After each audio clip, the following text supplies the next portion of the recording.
What you are about to experience is out of this world. Politics, history, and of course, a lot of entertainment. It's time to rock it with the Docket. Hey, what's going on, everybody? It's Kyle Dockery with the Dockery Docket. We are here with another fantastic episode of the Dockery Docket. I'm excited to be here, and I hope that you are excited to be here as well. And if you are excited to be here as well, make sure to go down below, hit the like button, hit the subscribe button, so then you never miss one of my videos. So in this country, I believe that we need to have an America First president. And after both hurricanes Helene and Milton, I believe that people have started to open up their eyes and realize that Donald Trump is the man for the job. I believe that Kamala Harris is starting to realize this as well. So now both her and Tim Walz are hitting the ground running, doing interviews with mostly friendly people. This has revealed another problem about Kamala Harris to the American people. She is not very good at this. As when she isn't talking holistically to a friendly journalist, she has to have a teleprompter for everything. As she even had a teleprompter for a town hall that was supposed to be unscripted, and random people were just supposed to ask her questions.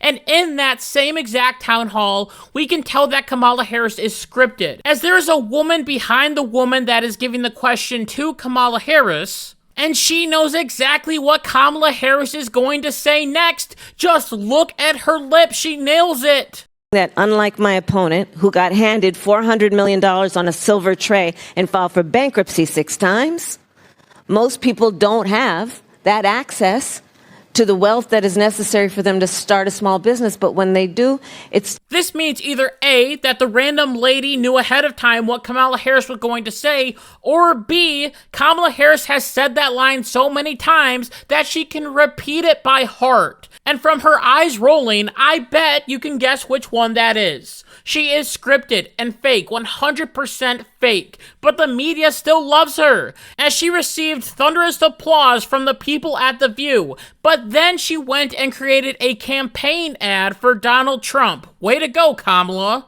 If anything, would you have done something differently than President Biden during the past 4 years?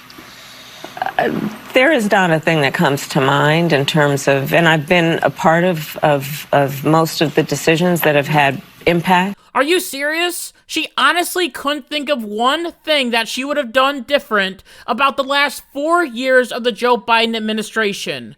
This just goes to show you that Kamala Harris is a bad politician, because there is a way to respond to this question that doesn't drag your boss, Joe Biden, through the mud. And for her, it was simple. She could have said something like, well, okay, Whoopi, Joe Biden and I are different, okay? And Joe Biden did a great job, but we have to keep on moving forward. In that sentence right there, she splits herself from Joe Biden and makes herself her own person. But with this response, what she does is handcuff her to Joe Biden, claiming his policies are also her policies. The inflation, the terrible economy, the immigration crisis, all of that is now Kamala Harris's. It is a terrible look for her, and it just keeps on getting worse. As it looks like right now, Kamala Harris is sinking fast, so she had to call in the reinforcements to try and help her gain some ground. And who do you call when your campaign is in big trouble? Well, Barack Obama, of course. It worked for Hillary Clinton. I am sure it will work for Kamala. He was also called in because it looks like Donald Trump is starting to peel away some of the black support from Kamala Harris. There was a poll from CBS News and the New York Times Siena poll that suggested that Kamala Harris is still winning the black vote. However, the numbers are down compared to 2020 and 2016, as the poll said that 78% support Kamala Harris, which is a huge drop from 90% in the past election. That's a 22% difference, and if Donald Trump were to get all of that support, he would win the election by a landslide. So Obama had to set the record straight with a group of black men and basically told them that they have to vote for Kamala Harris because, well, Kamala Harris is black, and they're black, and everyone's black. Just take a look at this. So if you don't mind, just for a second, I'm going to speak to y'all directly and say that when you have a choice that is this clear, when on the one hand you have somebody who grew up like you, knows you, went to college with you, understands the struggles and pain and joy that comes from those experiences. The question is, why is Kamala Harris struggling so much with black men? And why don't people in general like Kamala Harris? I think it's because they know that she is fake and a fraud, and they have seen what the Joe Biden administration has done, and they don't want it anymore. People aren't buying this. Everything is happy, and we are just running on joy and vibes crap. It's not working, and people are starting to realize that, so Harris has to use new strategies, because there's another group of people that Kamala Harris is trying to win over, and that is white men. And to appeal to these white men, Kamala Harris and her campaign has made several ads that are, well, cringy and also gross. But I will say they are definitely working, and I am very close to voting for Kamala Harris. Here is one terrible ad called "Man Enough to Vote for Harris" or something like that. Man. I'm a man. I'm a man. And I'm man enough. I'm man enough to enjoy a barrel-proof bourbon. Neat. Man enough to cook my steak rare. Man enough to deadlift 500, then braid the out of my daughter's hair. You think I'm afraid to rebuild a carburetor? I eat carburetors for breakfast. I ain't afraid of bears. That's what bear hugs are for. I'll tell you another thing I sure as shit am not afraid of. Women. I'm not afraid of women. I'm not afraid of women. They want to control their bodies? I say go for it. They want to use IVF to start a family? I'm not afraid of families. They want to be childless cat ladies? Have all the cats you want. Woman wants to be president? Well, I hope she has the guts to look me right in the eye and accept my full-throated endorsement. Because I'm man enough to support women. Man enough to know what kind of donuts I like. Man enough to admit I'm lost, even when I refuse to ask for directions. Man enough to not ban young women from reading Little Women. Or one of those pants books that the sisters like. I'm man enough to raw dog a flight. It sucked. Not worth it. I'm man enough to be emotional in front of my wife.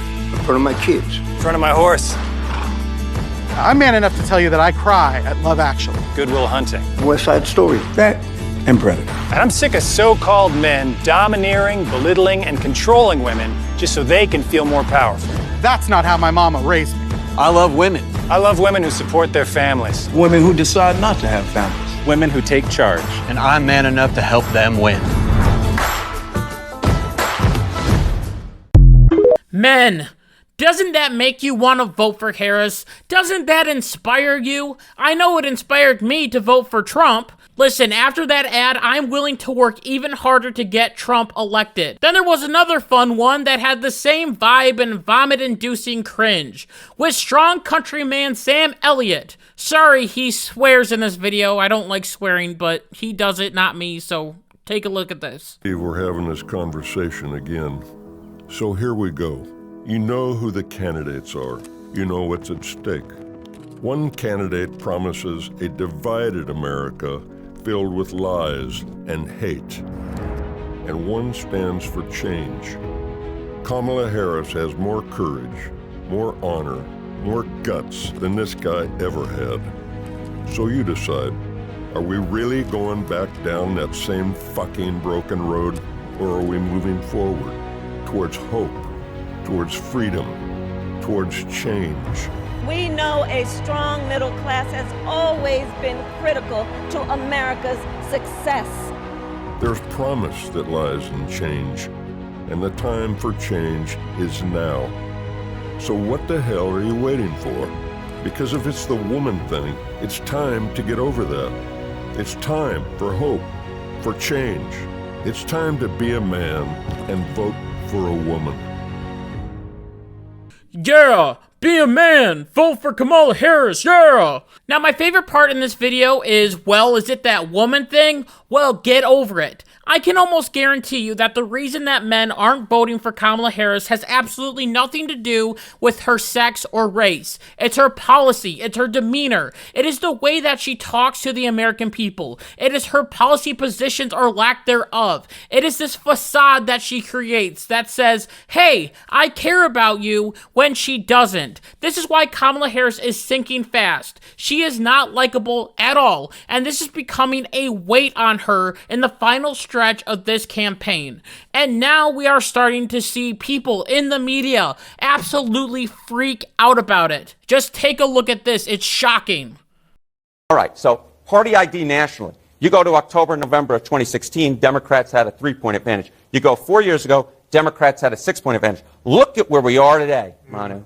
Republicans with a 1-point advantage. A very different picture, very much mirroring what we see in the party registration numbers in those key battleground states, and Pennsylvania in particular. It actually just shows you, too, why Harris is doing what she's trying to do. She's trying to moderate a little bit on these issues, trying to reach those very voters, because the party registration is changing, and the demographics of the voters are changing. And those are the people she needs to attract. Absolutely. And you know, the GOP leads by a point in party identification right now. The average when the Republican Party loses is the Democrats ahead by 8. When the Republican Party wins, the average party ID advantage for Democrats is 3. Republicans right now, Manu, are doing even better than the average when they win. If there's one little nugget that I think Republicans are really hopeful for, it's this party ID and this party registration data. It really points in a good direction for them and for Donald Trump. Wow. Wow is right. We are seeing this in different states as well. In Michigan, the Democratic nominee, Alyssa Slotkin, has come out and claimed that Kamala Harris is underwater.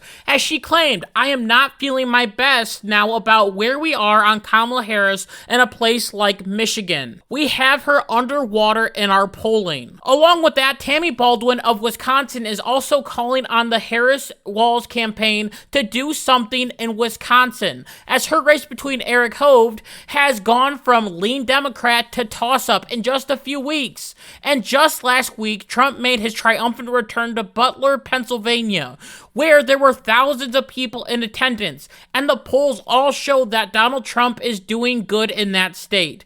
I don't know for sure if Trump is going to win. No one knows that. But right now, he looks good. He is ahead in all the betting odds, and he is doing so many different interviews and different podcasts. He is even going on the Joe Rogan podcast, which is absolutely huge. Right now, Donald Trump has the momentum, and that means we have to stay vigilant, as there is a possibility that there is going to be an October surprise coming soon. We have to keep our head on straight, ignore all the media crap, and cast our votes for Donald Trump. Today, I feel very optimistic, but who knows what tomorrow, or next week, or next month will bring. And with that, I just want to thank you so much for listening to this episode of the Dockery Docket. And until next time, like my mom always says, be good, be kind, be loving, goodbye.